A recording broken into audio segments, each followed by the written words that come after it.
Okay, the big international story is that of the UK Prime Minister Boris Johnson stepping down. He made that statement a short while ago. We were live just a short while ago to my colleague, our correspondent in London, Chris Jones. He's back with us there outside Westminster in London. I can see that behind you there, Chris, at Westminster, the House of Parliament. Okay, now Boris Johnson has resigned.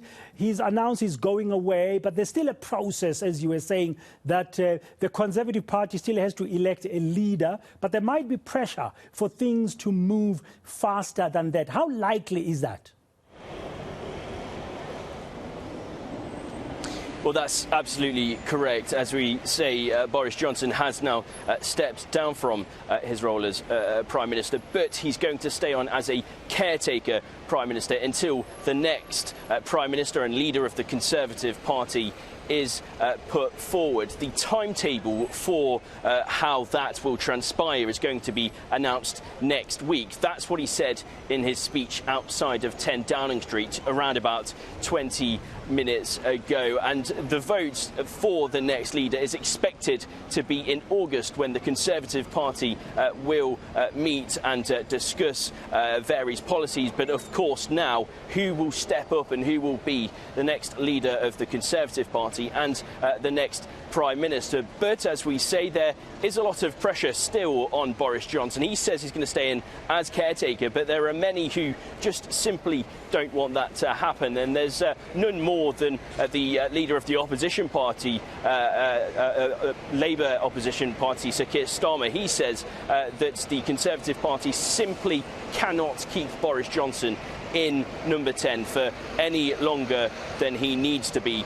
They're asking for him to go completely and put in a new caretaker Prime Minister as soon as possible. But whether that will happen really remains to be seen.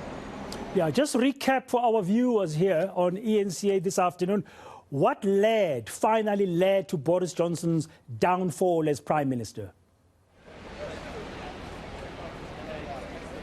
Well, where do we start, really? There has been numerous scandals and incidents that have happened that have really damaged not just Boris Johnson's reputation, but the Conservative Party's reputation as well. We saw that there was a vote of confidence a few weeks ago. 41% of the Conservative Party voted to oust Boris Johnson from government then. That had a massive impact on his leadership and on the trust that the public really had within his leadership of the country. So we had that, and then at the end of last week we had the scandal that involved MP Chris Pincher. He was accused of groping two men at a private members club in West London, and there were questions over what Boris Johnson knew of previous allegations dating back to 2017 concerning Mr.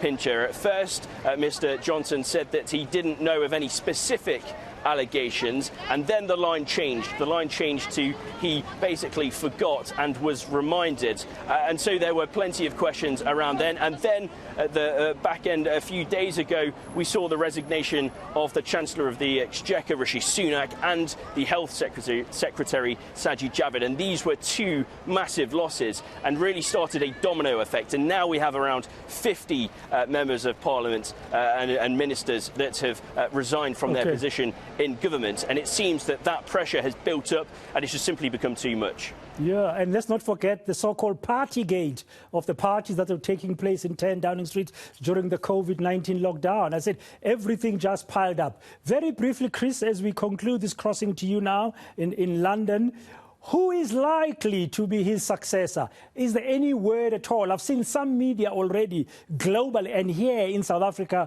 beginning to speculate about who could be the next Prime Minister.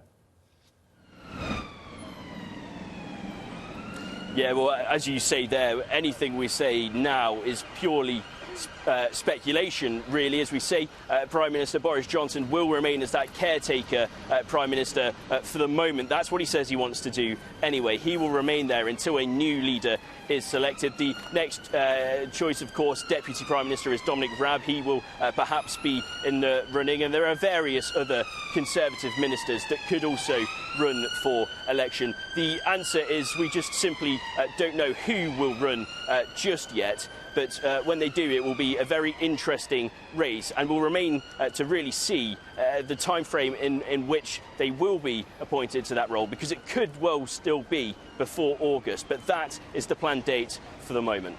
Thank you very much, Chris Jones, our correspondent in London, just outside Westminster House, the Houses of Parliament there in England. Boris Johnson is gone as a Prime Minister of the UK. He will remain, though, in terms of their processes there, as what they call a caretaker Prime Minister, until the Conservative Party in August, as they are planning to choose a new leader and may propose him then to Parliament as a new Prime Minister. But until then, there's going to be a lot of speculation now about who will be the successor of Boris Johnson.